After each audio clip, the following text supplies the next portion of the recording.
All right, so while you're finding what you need there, guys, okay, and what you need is to have the Google Doc open, okay, from the Newton lab, so you can open up that assignment there, okay. This is an older version of the video that you see in here. I'm recording it again. You're not going to need the lab data because you're here getting the data. That's going to be for people that are not here today, okay, so they're going to need to access that data to do their graph and stuff, okay, so you just need your Google Doc open so that we can kind of work through that. Okay, so the setup of the lab is going to be as follows. Okay, you are going to set up a track and a pulley. Okay, so you're going to get a piece of string. The string is on the red cart up here, okay, as are the scissors. The way you measure that length of string, guys, is that you want to have about as much as I've got here past the pulley, and then enough to reach just about to the floor. All right, that gives you room to tie some knots, okay? But really, you only need enough string to reach to the floor because the cart can only accelerate as long as the masses attached to the rope are doing what? Yeah, falling. Once the masses hit the floor, can they pull on the cart anymore? Okay, so we only need enough string for the strings or for the masses to reach the floor. Okay, so just keep that in mind. And then you'll have your most of the ramps already. If you have a wooden ramp, they already have the ruler attached to them. You'll probably need to take a piece of paper and just fold it underneath, as I've done here, just to make that a little bit more stable. Okay, and then you'll set your pulley on there. There's a tightening screw or set screw on the bottom, okay, that you use to tighten it. You'll obviously need a cart and one set of masses. You are also going to need a small piece of fun tack, okay, because we're going to have masses sitting on top of the cart. Okay, and if they're not sitting on a piece of fun tack, as soon as the cart starts to move, what's going to happen to the masses? They're going to obey Newton's first law. They're going to stay put, and the cart will slide out from under them like a tablecloth from under dishes. Okay, and it'll work just like that. Okay, and the masses will fall off the top, and it won't be any good. So you do need just a small piece of fun tack, probably about that big will do. That'll, you just need a tiny bit on the bottom of each mass to hold it in place. All right, so that's going to be your general setup. Make sure that you have the cart oriented forwards when you set it up. Okay, remember there's a little thing here that says X, Y, Z. The X points to the front. Okay, so make sure that you've got that set up. It's the big bar is the front, okay, that big bumper. And you'll want to tie the string on. There's a little kind of notch right here. Don't tie it on this bar. This bar is actually a sensor. And it's got a magnet in it, and it's also got a force sensor that detects how hard it's being pulled, and we don't need to pull on that for this lab. Okay, so we just need to pull the sled, okay, which is just tie it on right here. Tony, question? What kind of knot should we tie? Any knot will do. Yeah, I didn't tie anything fancy. Okay. Yeah, just a standard double overhand knot will work. Even for your loop, you just need an overhand knot, and just don't tighten it. Okay. Now the masses, guys, just so you know, you're going to have at some point more than one, not that one, hanging over the pulley, and they have a groove and a bar on the bottom,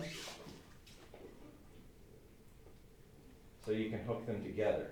All right, rather than trying to put them through the same loop like this and have they tend to kind of fall off of the loop or bang into each other and knock each other off the loop. They're far more secure if you hook them into each other, okay, that way. Okay, so we have that feature. These were the high-end model of like heavy stuff. Because apparently there's a high-end model of heavy stuff. Okay. All right. So that's going to be your setup. Okay. Do your best to make sure that you check things. Like you're going to build this on your desk. Okay. And do it on only one desk. What is one thing you probably want to check before you start running the lab? The level? Yeah. Check if it's level. Okay. I would say that's pretty important. It may not stay that way, spoiler alert, it may not, okay, but you want to do your best to make sure that it's level, so make sure you put it across this way, because your desk is tilted front to back, okay, so make sure it's done that way. You might have to put, jam bits of paper or something underneath it to try and make it level. How do you tell if it's level? Something rolling. Use your phone. Your phone has a clinometer on it, okay, so if you have an iPhone, without, as long as your case isn't one of those ones that's like huge, kind of like mine. If it's got a case on it that's gonna be in the way, you might have to take it out of the case. But if you go in the Measure app on your phone, okay, one of the things is level. And it'll tell you if it's level or not. Okay, it's pretty sweet. Alright, so you can use that to check if it's level, okay? And just kind of make a note of it. Do your best. Doesn't have to be perfect. But closer to perfect is better. 3 degrees is a lot, believe it or not, okay, on this. So try and make it as close to 0 as you can. Alright, so the problem we're investigating here is what relationship exists between the force applied to an object and its acceleration. Okay, the force that's applied, not necessarily the net force, okay, although that is something that we want to look at here. Okay, for the design, listen carefully to how I describe this experiment so you can figure out what is going to be changing here. Okay, they are telling you that the experiment involves the following variables. Applied force due to gravity is one of our variables. Acceleration of the cart is one of our variables. Okay. The cart mass and the system mass. Okay, I would say I'm going to eliminate this one. I don't like the fact that it's even in here because I find that people get confused with it and it doesn't really play a part in what we're doing. Okay, so those are some of the variables. I would say there are others. Okay, but those are some of them. Now, in the course of the experiment, this is what we're going to be doing. We are going to have a set amount of mass in the system. If you're looking at your Google Doc right now, okay, you can see that we have in the procedure, which is not in there anymore. Okay, let me go back to this.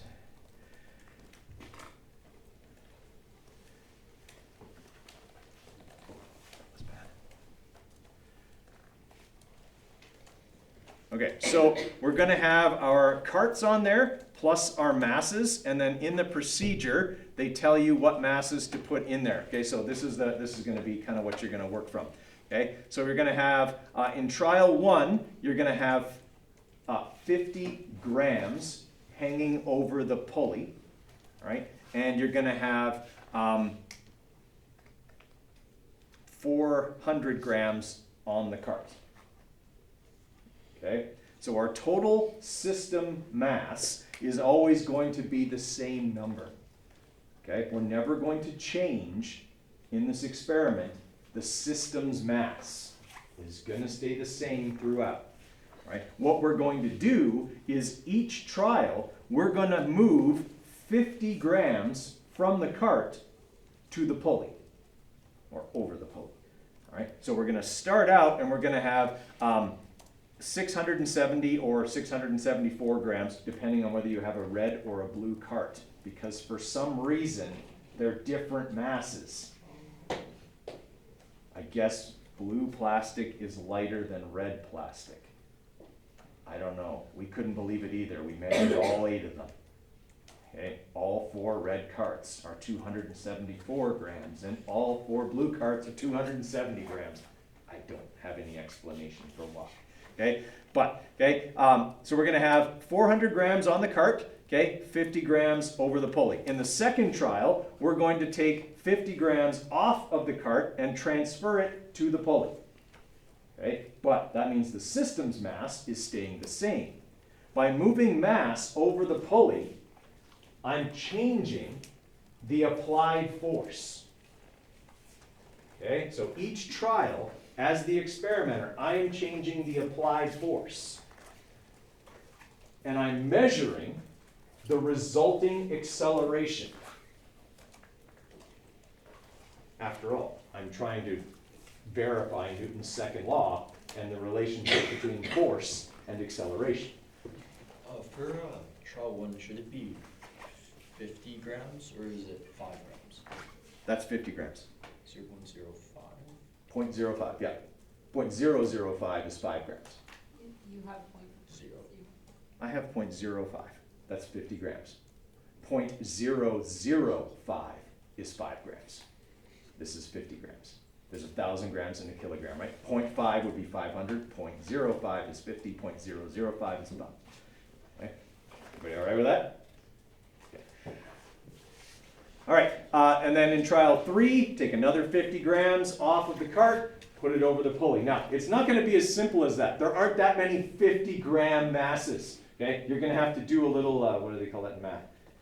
Permutations and combinations. You're going to have to do a little bit of that to figure out which masses need to be on the cart and off the cart. That is not really that hard, but you're transferring 50 grams at a time. So that first trial, you'll have a 50-gram mass hanging over the pulley. On the second trial, put it back on the cart, take a 100-gram mass off. Okay? Right? You just have to kind of figure out how much you get over the pulley. All right. So yeah, each trial, 50 grams more over the pulley. That's going to change the applied force. What are we using as the applied force? Gravity. Yeah, we're putting that thing over the pulley and allowing gravity to pull on it. Okay, so if we want to calculate our applied force, it's just the force of gravity acting on the hanging mass. Okay, so that's what we'll do. All right, so that should help you with the design. Okay, remember you need one manipulated variable, there's only one. Okay, explain, responding variable, explain. Okay, 3 controlled variables, explain. Okay, each one separately.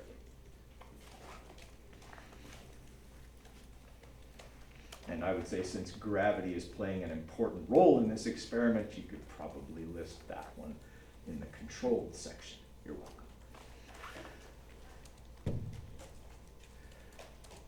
Okay, for our hypothesis, okay, looking at an if, and then statement, I would say that the if part should probably refer to Newton's second law. Okay, kind of restate it maybe in your own words for the if part.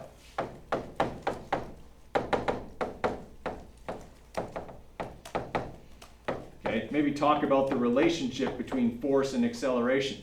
Okay, what kind of relationship is it? Yeah, it's linear, direct. Okay, if I increase the force, what happens to the acceleration?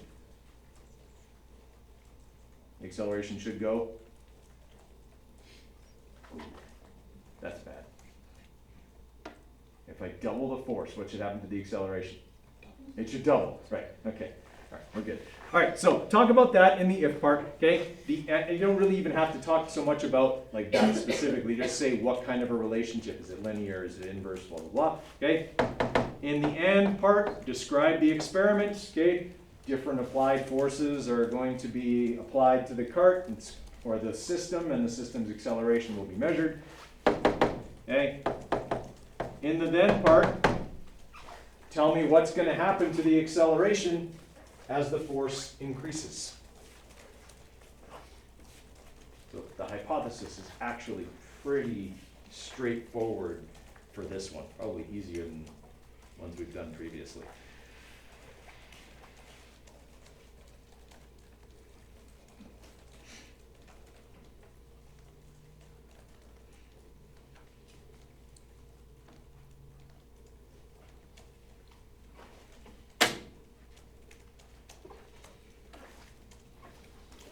Okay. Rather than talk about what we need to do with the data, let's get the data. Okay? Then we'll talk about what to do with the data after that. Don't want to overload you. There's lots to do, okay, with this experiment. Now, as we said, we're running 4 trials here, okay, in your Google Doc. Okay, that's what you've got room for. Okay, trial 1, trial 2, trial 3. Okay, so just put in your numbers, right? And I had those numbers up here. Okay, that's what's going to work for you guys, right? And then when you're calculating the other stuff, well, we'll do that after we've got what we need. Really, all you need, okay, to start the lab is these top 2 rows. Okay. All right. Once you get your card, can you just delete the other blank? Yes, yeah, I just put it in there so that everybody had it. When you get if you got a blue card, delete the red. Okay, if you get a red card, delete the blue. All right, so groups, come on up and get your stuff. A group is welcome to take this one if they want. Just carry the card yourself.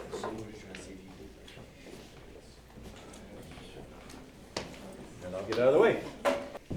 Okay, you need to make sure that you whittle your data down to the time for run 1, velocity for run 1, velocity for run 2, velocity for run 3, and velocity for run 4. That's it. That's all you need, okay, is just the velocity. So you got to delete all that other stuff that comes in from the data logger, okay, and take it all out of there, the date and the time and all that other stuff. Okay, so you want the time for run 1 and the velocity columns, delete everything else, you don't need it.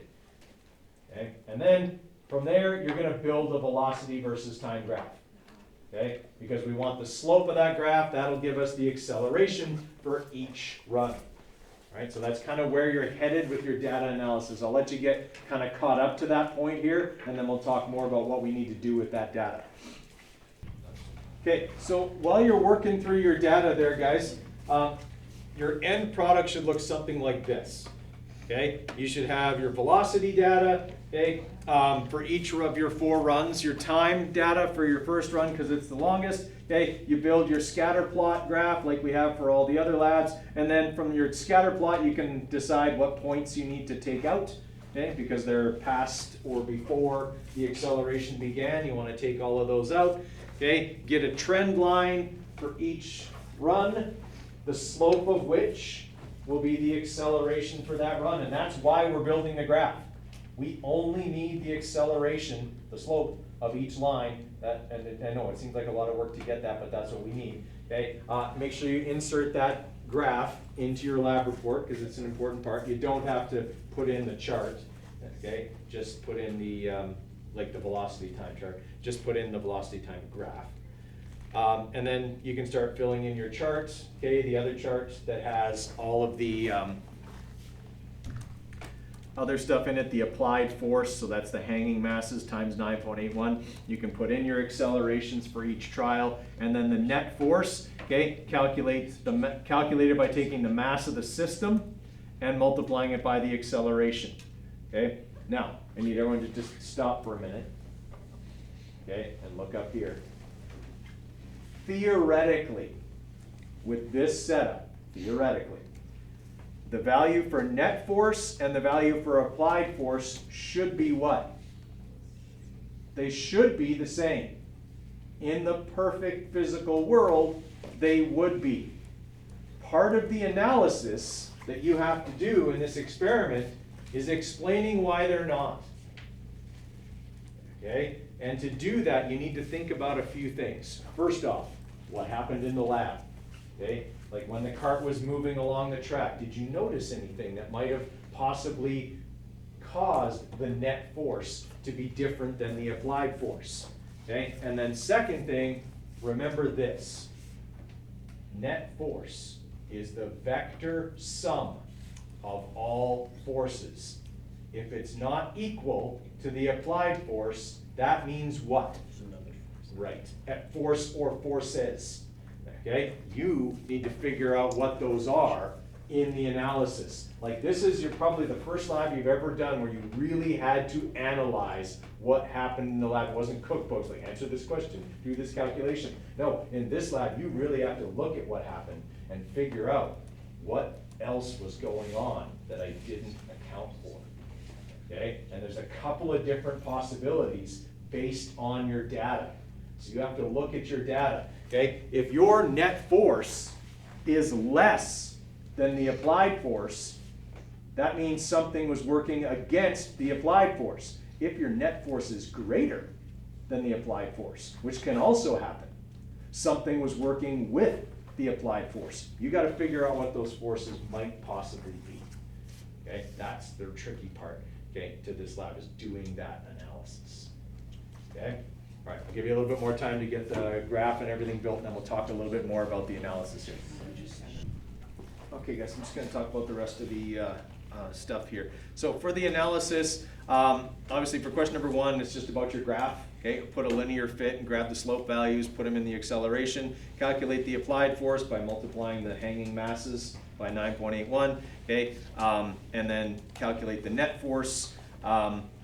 by taking the mass of the system and multiplying by acceleration. Question number 4, what's the relationship between net force and the acceleration of the car? So as the net force, tell me, like, what happened as the net force got bigger? What happened to the acceleration of the car? Okay, draw a free body diagram to describe the forces involved on the cart and the hanging masses. That needs to be included in your Google Doc. So if you actually draw it, take a picture of it, insert the picture, okay, or you can try and draw it with Google Draw, which is probably not worth trouble. Probably better off to just draw it, snap a picture, and insert that. In that free body diagram, I'm going to be looking for the other forces that we had talked about you identifying as being present in this situation. So include those with the right direction, okay? And in this free body diagram, I'm looking for a cart, okay, on a table, a pulley, hanging masses over the pulley. You don't have to draw it for every trial unless different trials had different results. Like, for example, if in one trial your net force was bigger than your applied force, but in another trial it was smaller, then you'll have to draw different free body diagrams for those two situations because they'll be different. That doesn't usually happen, okay? So draw a free body diagram for what happened in general in your lab. You don't have to do one for each trial, okay? And then for number 6, this is where you're kind of explaining your free body diagram. So they weren't, okay, the net force and the applied force are not equal in value. I've been doing this lab for 23 years. I've never had anybody get them to be equal because that never ever happens, okay? So you need to explain, okay? Explain why this is the case using your knowledge of Newton's second law, what happened in the situation, all of that, okay? And then conclusion, same as always, copy paste your hypothesis. Does Newton's second law hold true given what we saw in the lab? Explain, okay? And then sources of error, 2 sources of error, things to watch for, okay? What happened with your ramp, or not ramp, hopefully it wasn't a ramp, okay? But with your track as the cart went along, remember you had ends of the track hanging off of the desk. It's possible, okay, that as weight shifts, the track shifts, okay, things like that. So just be mindful of what things might have brought other forces or changed forces that were present. Those are going to be sources of error. Explain how they affect the experiment, how you can fix them. Okay, you only need 2. Okay, so like I said, this one, it's probably going to be, you know, a bit of work for you, and it's going to be a bit of thinking, right? Like there's not really a ton of like really difficult calculating or anything in this. It's just you got to figure out what's going on. Okay, I think I made that due Wednesday. Right? Wednesday? When did I make it due? April 5th. That's Wednesday. Wednesday, yeah. Okay, at 8:30. So you can come and see me before then. Okay, you got lots of chances to come in and see me before then if you need some help or have some questions about it. All right, so you still got about 10 minutes left to work there. Okay, let's try and get as much of it done as we can here, and then you'll have less to do at home.